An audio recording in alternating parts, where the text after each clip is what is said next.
satu-satunya alat pengangkutan cepat antar daerah Kalimantan Selatan dan Kalimantan Tengah.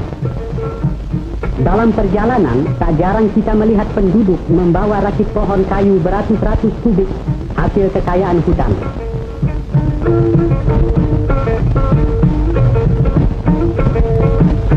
Semakin jauh ke pedalaman, tampak pula pasir memutih kuning di pantai sungai, tempat penghuni desa terpencil itu mendulang atau mencari emas.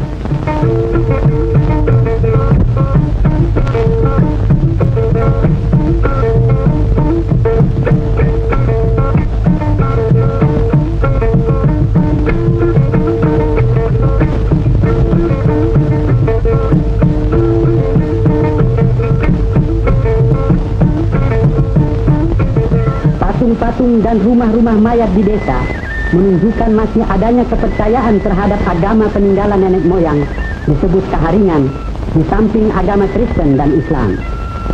Dikawal anjingnya yang setia, demikianlah keluarga ini selalu dengan rukun dan damainya keluar rumah mencari nafkah sehari-hari.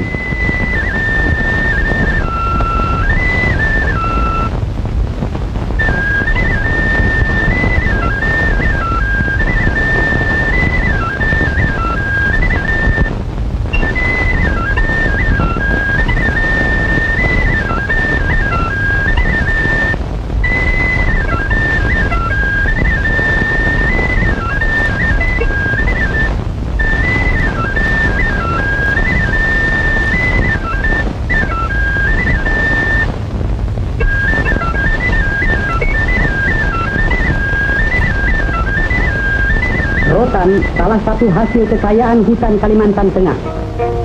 Selain sebagai sumber pencaharian menguntungkan bagi rakyat, juga menjadi bahan ekspor.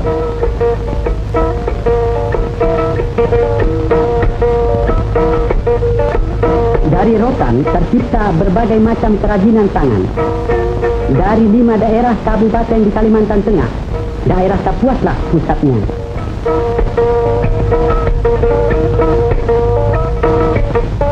Wanita-wanitanya di sini terkenal pandai menganyam rotan, membuat topi, tas tangan, tempat-tempat rokok, tikar dan lain-lain anyaman halus indah berwarna-warna.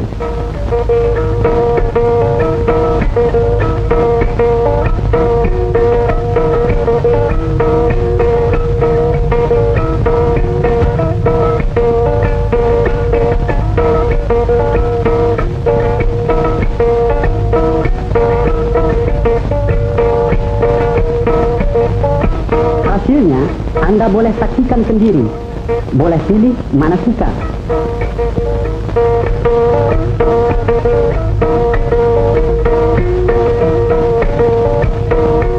Sekarang kami perkenalkan pula sebuah seni tarinya yang bernama kenyap.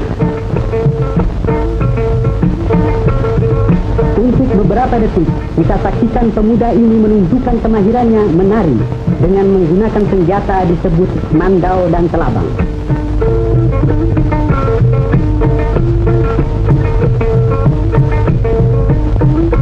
Tari kenyap menggambarkan keberanian dan kejujuran seorang pahlawan, melambangkan sifat penduduk asli Pulau Kalimantan umumnya, di samping rasa keindahan.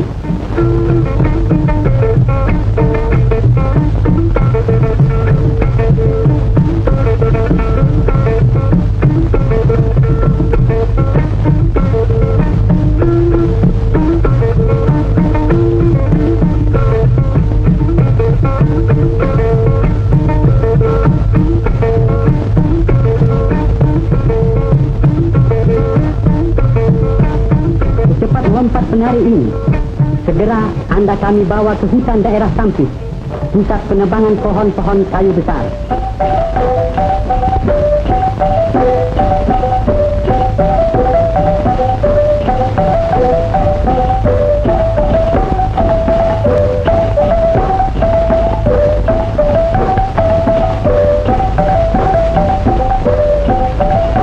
Kayu memang menjadi kebanggaan Kalimantan Tengah sebagai hasil hutannya yang terbesar, bahan ekspor, banyak menghasilkan devisa negara.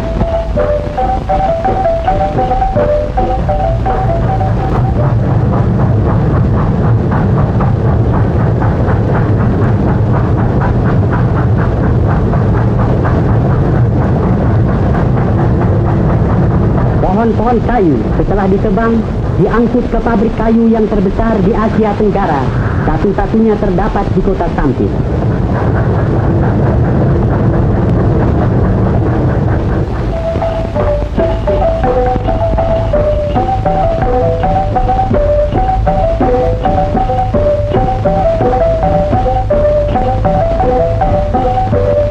Dari kolam perendaman, kayu-kayu itu diseret naik ke dalam pabrik secara mekanis untuk segera masuk ke dalam gigi-gigi mesin gergaji.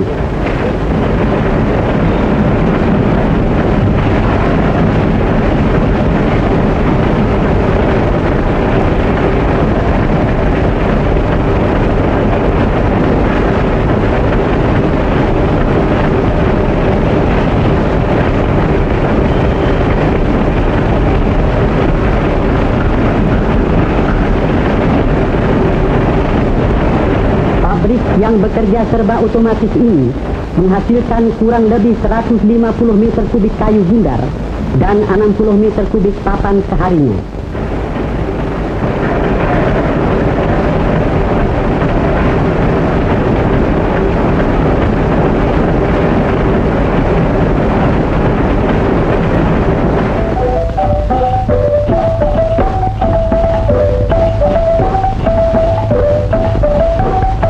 Sesuai dengan rencana Komando Operasi Gerakan Makmur, sejak tahun 1951 sudah dikerjakan dengan aktif pengerukan-pengerukan seperti pada kanal Basarang ini yang akan menghubungkan kota Kuala Kapuas dengan Sampit sepanjang 175 km tanpa melintasi lautan.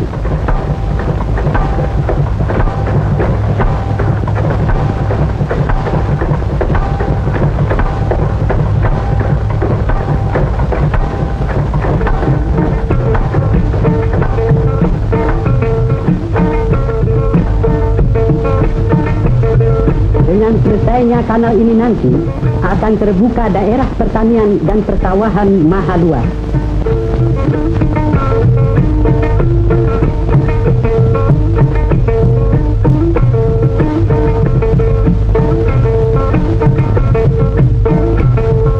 Objek transmigrasi Veteran di Mentaren, Kewedanan Kahayan, menampung transmigran dari Pulau Jawa.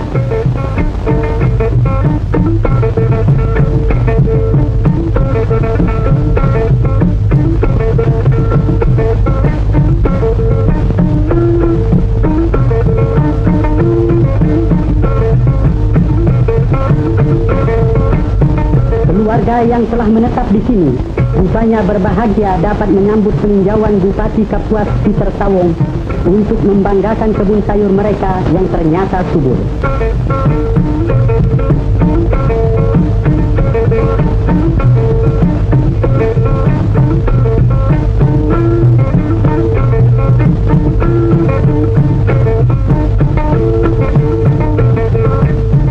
Anak-anak mereka gemuk-gemuk dan sehat.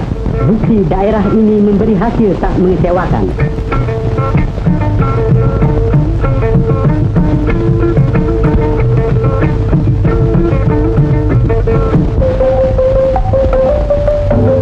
Masa depan Kalimantan Tengah diyakinkan akan mencapai kemajuan pesat, dan begitulah tanggal 17 Juni 1957 penduduk desa Pahandut di pinggir sungai Kahayan bergembira menyambut kedatangan Presiden Soekarno yang pada hari bersejarah itu akan meletakkan batu pertama pembangunan ibu kota Kalimantan Tengah.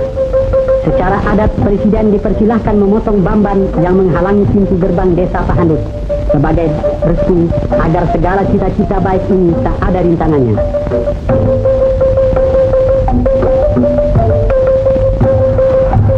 Dengan dielu-elukan rakyat yang juga datang berduyun-duyun dari luar desa Pahandut, Presiden diantar menuju tempat upacara perletakan batu pertama. Ibu kota yang akan dibangun bernama Palangkaraya berpusat di tengah hutan, kurang lebih 3 km dari Pahandut, merupakan keberanian dan puncak cita-cita Kalimantan Tengah untuk membangun hutan pedalaman guna kemajuan daerah. Demikianlah hutan yang telah beberapa lama ditebang dibersihkan terus secara bergotong royong.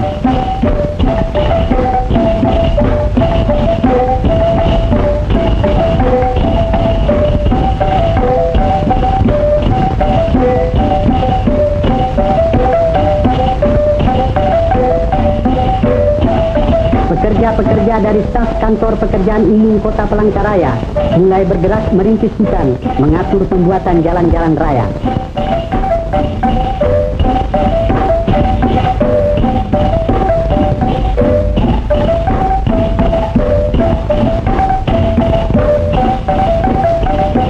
Meski di sini kita melihat tenaga-tenaga bangsa asing ikut membantu pekerjaan besar ini, namun pembangunan Palangkaraya harus dilihat dari segi semangat dan jiwa tenaga Indonesia asli.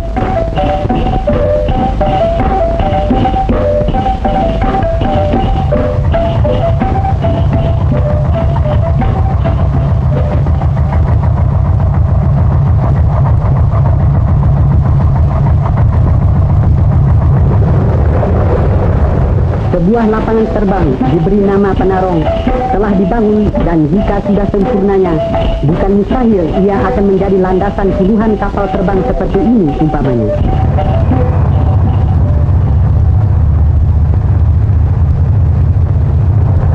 Ya, segala cita-cita mesti tercapai, asal semangat kerja dan membangun tak kunjung padam, biar ada kesulitan dan rintangan apapun.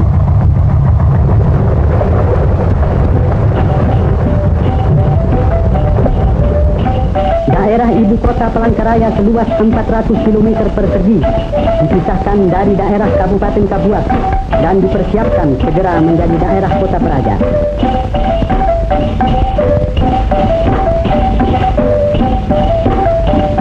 Pembangunan kota, rencana seluruhnya bercorak nasional, tidak mengizinkan bangsa asing membuka usaha atau jenis kerja apapun di sini.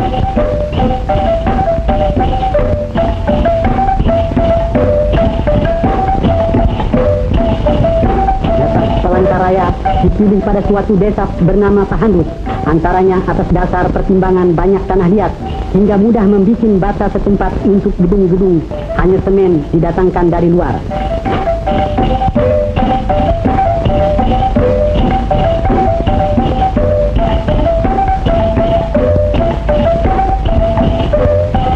Pembangunan gedung diperlukan terlebih dahulu untuk kantor-kantor dan perumahan-perumahan pegawai. Bagi pelajar SMA, boleh bangga dengan gedungnya yang segera selesai ini. Kini kota Palangkaraya sudah berwujud nyata. Suasana kehidupan sudah berjalan. Pegawai yang hendak bertugas kantor nampak sibuk setiap pagi.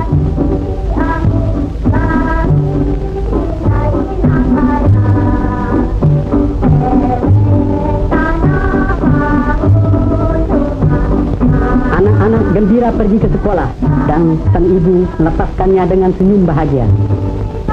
Kendaraan pegawai yang sedang lewat biasanya tak lepas dari serbuan anak-anak yang ingin menumpang.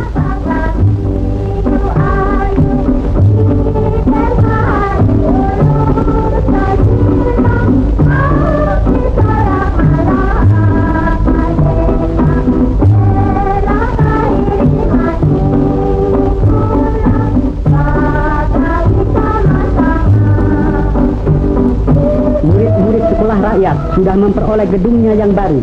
Begitu pula para pegawai seperti Pak Camat dengan kantornya ini.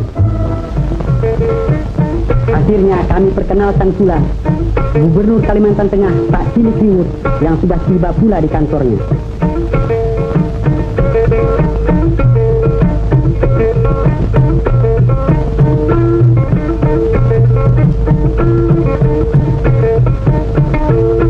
Sebagai pemimpin yang bertanggung jawab atas daerahnya, selalu beliau mengajak anggota staf pemerintahan merundingkan bagaimana sebaik-baiknya menyempurnakan pembangunan kota Palangkaraya.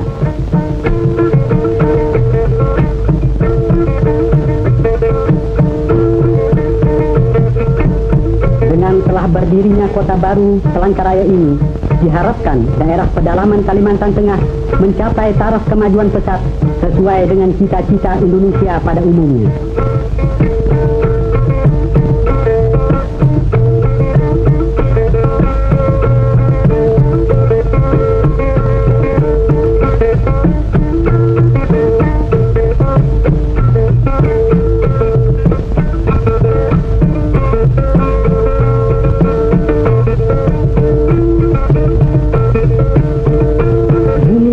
Kalimantan Tengah terus menanti pahlawan-pahlawan pembangunan Indonesia sejati.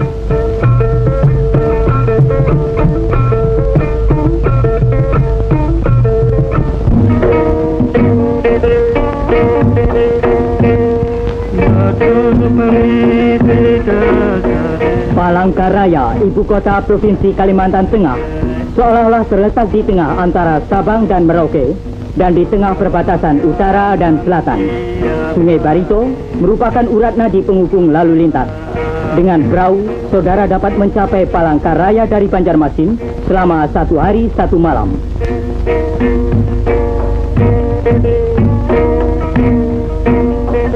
Palangkaraya, salah satu dari ibu kota provinsi yang terbaru, dapat saudara saksikan dari dekat. Palangkaraya yang berarti tempat suci yang besar, lahir dengan diletakkannya batu pertama oleh Paduka Yang Mulia Presiden Pemimpin Besar Revolusi kita, Bung Karno, pada tahun 1957.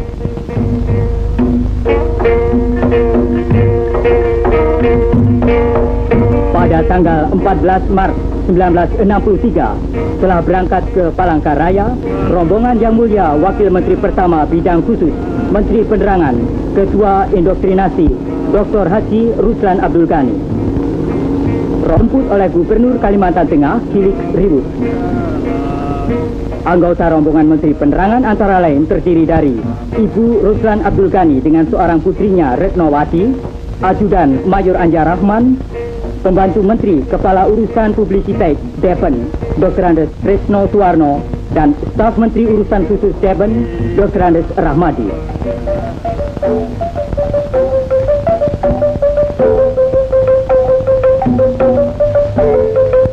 Di Kuala Kapuas, perbatasan Provinsi Kalimantan Tengah, diadakan upacara adat potong pantan dengan mandau, yang merupakan suatu tradisi penyambutan seorang tamu besar sebelum menginjak tanah Kuala Kapuas.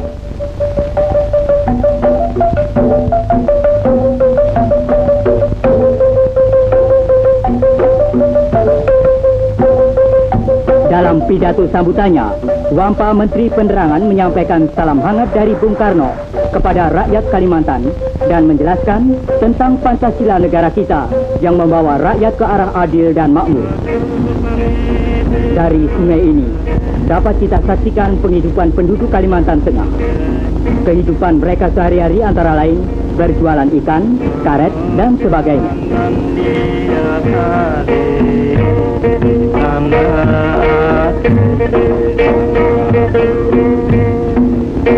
Seperti kita ketahui bahwa daerah Kuala Kapuas ini sangat terkenal dengan hasil rotannya. Dan dari rotan tadi dapat dijadikan berbagai macam kerajinan tangan seperti tikar, topi, keranjang, dan rupa-rupa alat keperluan rumah tangga. Bagi setiap tamu maupun para pariwisatawan tentu akan mendapat kenang-kenangan dari hasil hutan Kuala Kapuas ini.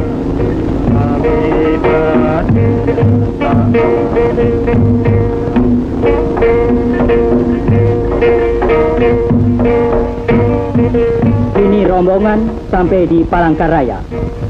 Sambutan meriah oleh para pembesar dari Catur Tunggal dan segenap lapisan masyarakat setempat, serta masyarakat Uni Soviet yang sedang membuat jalan ke Sampit.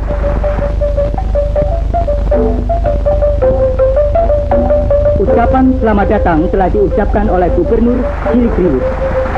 Sesuai dengan upacara adat, Menteri Dr. Haji Ruslan Abdul Ghani memperkenalkan diri dan menyampaikan maksudnya yang baik datang di daerah Kalimantan Tengah ini. Menginjak telur, potong pantan, dan dipupuri adalah suatu kehormatan bagi setiap tamu besar yang datang.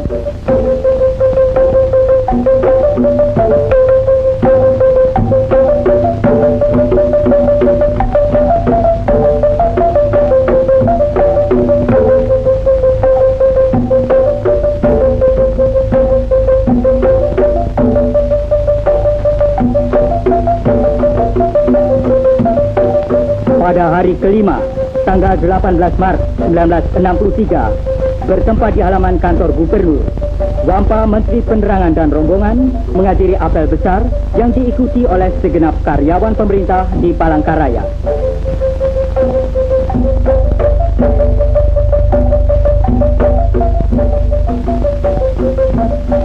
Hadir pula para peserta kursus dan latihan Manipur Uzbek Alim Ulama ke Kalimantan Tengah.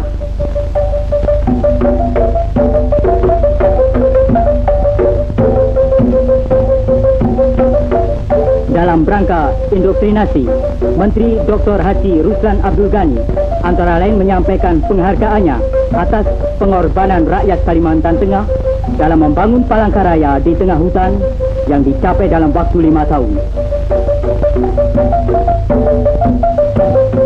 5 tahun yang lampau, di sini merupakan hutan belantara. Kini dapat kita saksikan pasar yang merupakan pusat perdagangan penduduk Palangkaraya.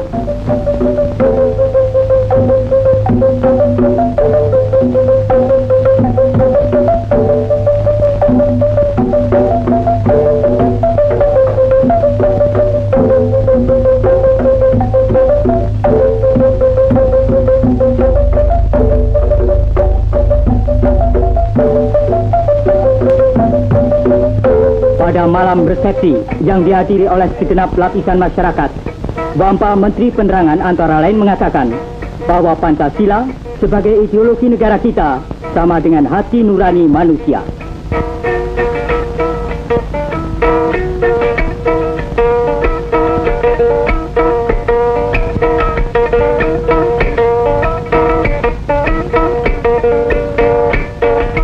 Hidangan yang menarik dalam malam kesenian ini ialah tari perang dari hulu Sungai Barito yang ditarikan oleh pemuda dengan pakaian suku Dayak.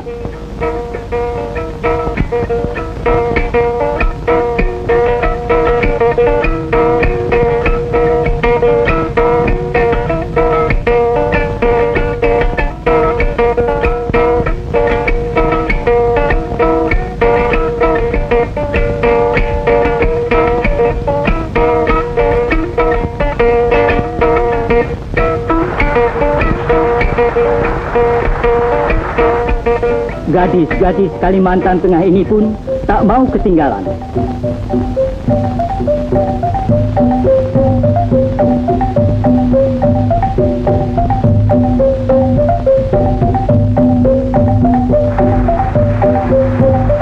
Dan akhirnya para tamu bersama-sama menari menasai. Rupanya tidaklah berlebih-lebihan kalau tari ini dapat dijadikan tari pergaulan. Dalam keadaan alam prihatin, di sini perlu ada optimisme dalam perjuangan. Rupanya saat perpisahan ini tak mudah dilupakan dan Kalimantan, walaupun jauh di mata, akan dekat di hati.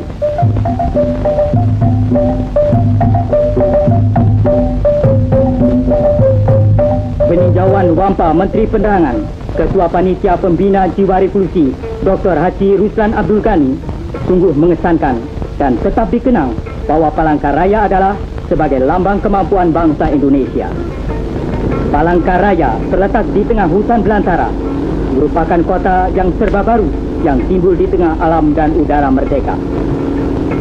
Palangkaraya merupakan suatu bukti pula bahwa bangsa Indonesia bukan saja pandai meletakkan batu pertama, tetapi juga pandai meletakkan batu terakhir.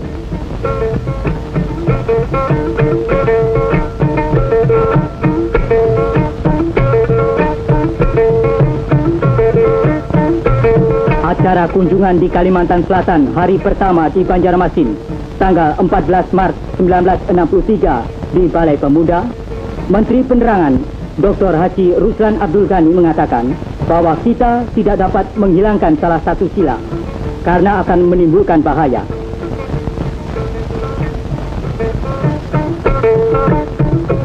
Dan menganjurkan kepada setiap warga negara agar mempelajari Undang-Undang Dasar 45 dan Revolusi Indonesia. Dan hari terakhir kepada para mahasiswa Universitas Lambung Mangkurat, menganjurkan agar para mahasiswa mengamalkan ilmunya.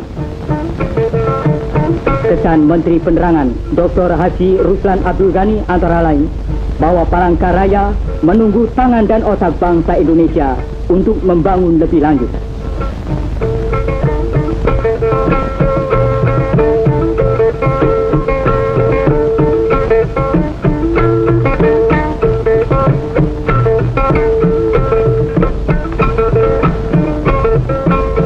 Hari Angkasa Indonesia, membayang kekayaan Indonesia yang menjamin terlaksananya masyarakat Indonesia yang adil dan makmur.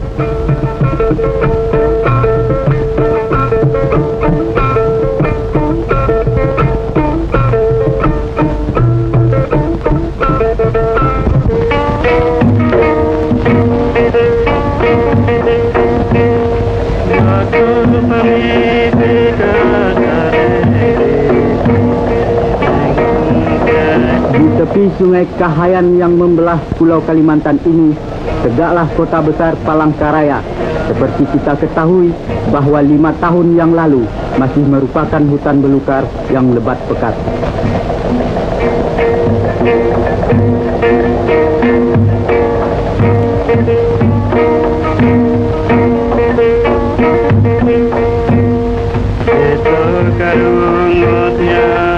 Pada tanggal 17 Juli tahun 1957, di tempat ini Presiden Soekarno meletakkan batu pertama kota Palangkaraya.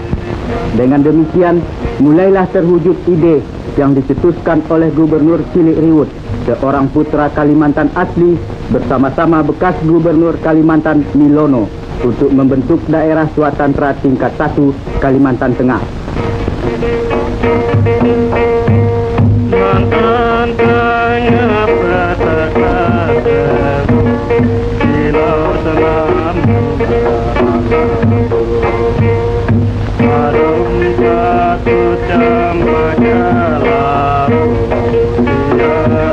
Dengan wilayah administratif yang direncanakan seluas 1.200 km persegi, Palangkaraya akan merupakan suatu kota yang megah di tengah-tengah hutan rimba Kalimantan.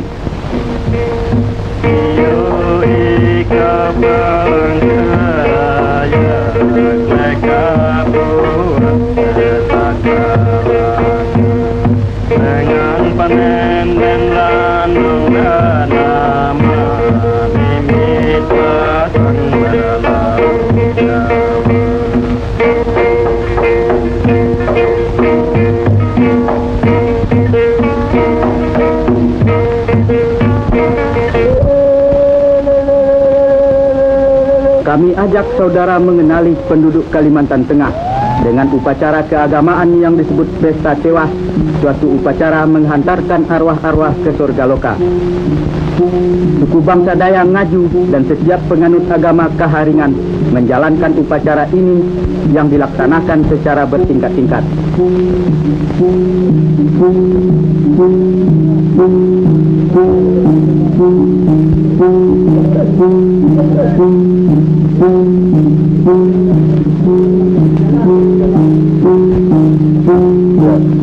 Mula-mula yulang digali dari dalam tanah. Setelah dibersihkan, kemudian ditaruh dalam peti.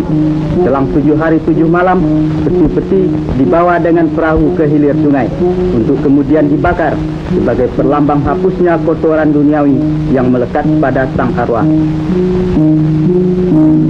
Tulang-tulang lalu ditaruh di dalam gong-gong kecil sebagai persiapan penyimpanannya di dalam tandung, tempat persemayaman yang terakhir para arwah.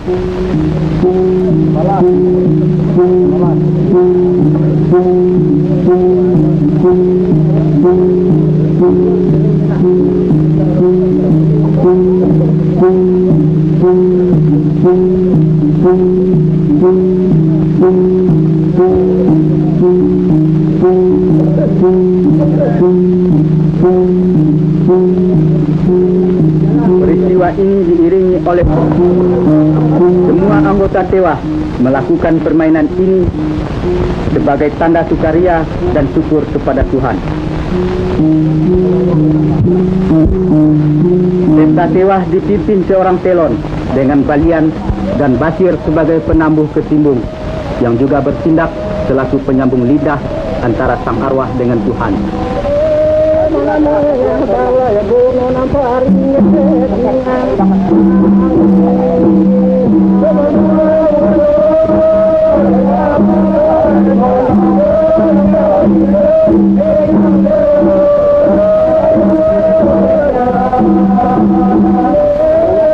Pintu sandung dibuka dengan upacara yang cukup berkesan.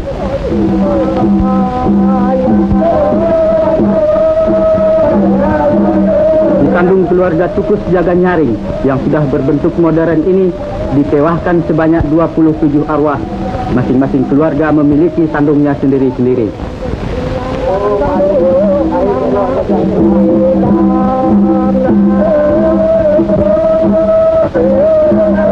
Di kandung keluarga Hantingan yang masih berbentuk asli, berlangsung upacara yang serupa. Tahun ini, Kampung Mentangai menewahkan tidak kurang dari 355 arwah secara gotong royong. Karena biayanya yang begitu besar, pesta tewa hanya dapat dilakukan beberapa tahun sekali.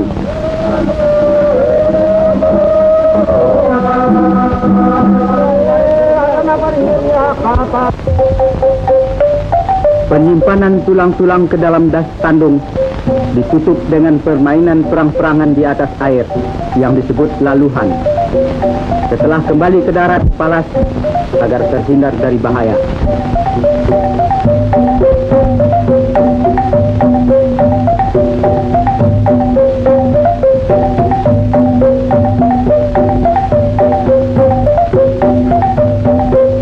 Pada hari terakhir dilakukan ngarahang, upacara menghantarkan arwah ke langit yang ketujuh sebagai tingkatan terakhir.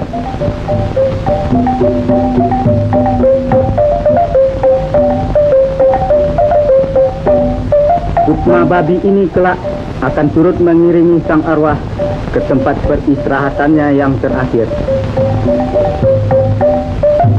Malam harinya, seluruh anggota tewah berpesta ria sambil menarikan manasai serta mengikuti acara deder tanda syukur kepada Tuhan.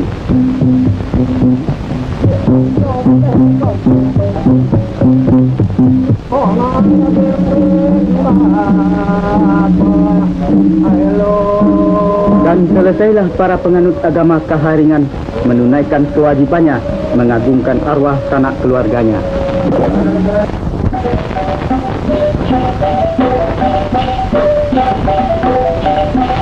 Dari pesta tewah, mari kita saksikan usaha pembangunan Kalimantan Tengah. Di proyek transmigrasi dan di daerah pengairan pasang surut Basarang, suku-suku bangsa Dayak, Jawa, dan Bali bahu-membahu memperbanyak hasil bumi. Bila perekonomian mulai meningkat pesat, perlu adanya bank. Di bulan November tahun 1962, Ibu Cilik Riwut meresmikan kantor Bank Dagang Negara cabang Palangkaraya.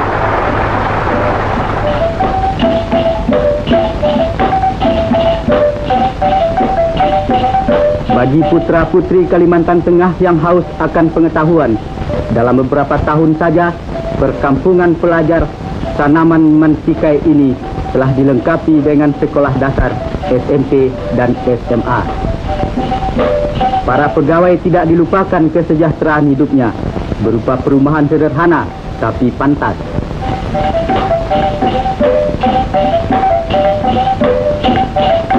Mari kita tinjau proyek pembuatan jalan, suatu proyek raksasa yang mendapat bantuan ahli-ahli teknik Rusia.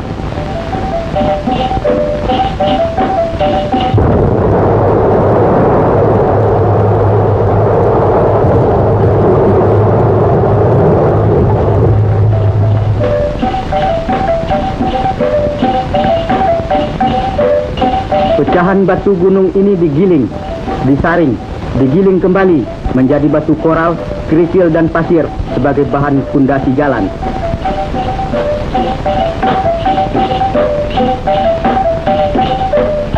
Tanpa batu koral dan kerikil, dinamit dan keringat, buldozer dan traktor, rawa-rawa dan hutan belukar tidak akan ditembusi jalan-jalan raya. Dan jalan raya adalah syarat mutlak bagi usaha pembangunan di segala lapangan. Kini alhamdulillah, jalan raya sepanjang 38 km antara Palangkaraya dan Tengkiling telah selesai. Tapi ini baru permulaan. Perjuangan fisik dan mental melawan alam harus berjalan terus. Kalimantan Tengah yang membangun berarti membangun hari depan Indonesia yang gemilang.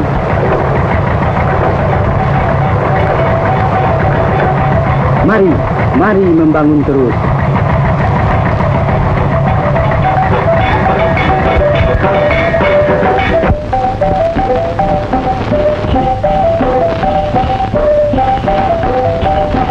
Daerah tingkat 1 Kalimantan Tengah dahulu merupakan rimba belantara belaka dengan sungai-sungai penuh riam dan rawa-rawa tak bertara, sukar ditembus manusia.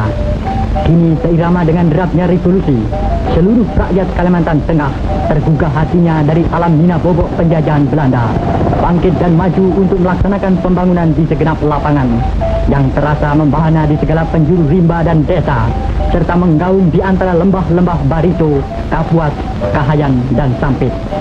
Inilah Kalimantan Tengah saat ini, satu wilayah Indonesia yang terletak berbatasan dengan Negara Kesatuan Kalimantan Utara, merupakan basis pertahanan yang penting dalam rangka konfrontasi kita terhadap neokolonialisme British Malaysia. Daerah tingkat 1 Kalimantan Tengah dengan ibu kotanya Palangkaraya merupakan sebuah kota remaja di Indonesia yang berkembang menuju ke satu kota modern. Hal ini tidak lain berkat swadaya dan kemampuan para putra-putri Kalimantan Tengah yang dibimbing dan dipimpin oleh Gubernur Kepala Daerah Cilik Ribut. Rakyat Kalimantan Tengah berhasil memeras otak dan membanting raga untuk memenuhi panggilan suci Ibu Pertiwi sebagai yang dicanangkan oleh pemimpin besar revolusi Bung Karno.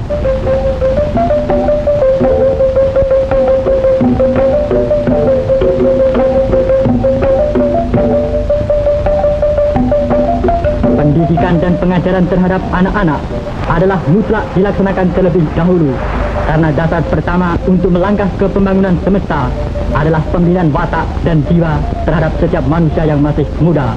Membina manusia baru dalam rangka character and nation building menuju masyarakat sosialis dalam satu wadah Negara Kesatuan Republik Indonesia yang berasaskan Pancasila dan berhaluan Manipol Uzbek.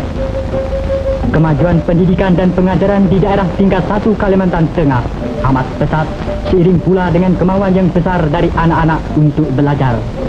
Kini terdapat 500 buah sekolah dasar, 50 buah sekolah lanjutan tingkat pertama, dan 10 buah sekolah lanjutan tingkat atas dengan jumlah siswa 75.000 orang. Kecuali itu, Kalimantan Tengah juga telah memiliki sebuah universitas. Kemajuan lain yang telah pula dicapai ialah dengan didirikannya beberapa buah rumah sakit dan rumah sakit pembantu, suatu usaha pemerintah daerah Kalimantan Tengah untuk memberikan perawatan dan pengobatan kepada penduduk dalam memberantas penyakit malaria. Sementara itu, para warga kota Palangkaraya dengan dipimpin sendiri oleh Gubernur Kepala Daerah Cilik Ribut menyambut kedatangan Yang Mulia Menteri Pekerjaan Umum dan Tenaga Mayor Jenderal Suprayogi bersama rombongan dari Jakarta. Kedatangan Menteri Suprayogi ke Palangkaraya ini dalam rangka peninjauannya ke proyek-proyek pembangunan saluran air minum dan jalan raya sepanjang 38 km antara Tengkiling dan Palangkaraya.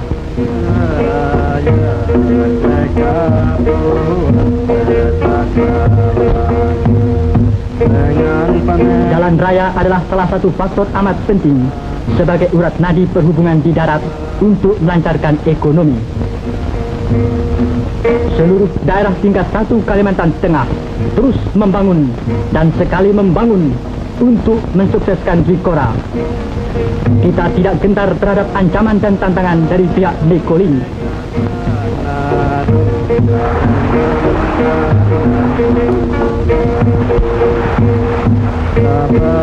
Rakyat daerah perbatasan Kalimantan Tengah siap melaksanakan komando pemimpin besar revolusi.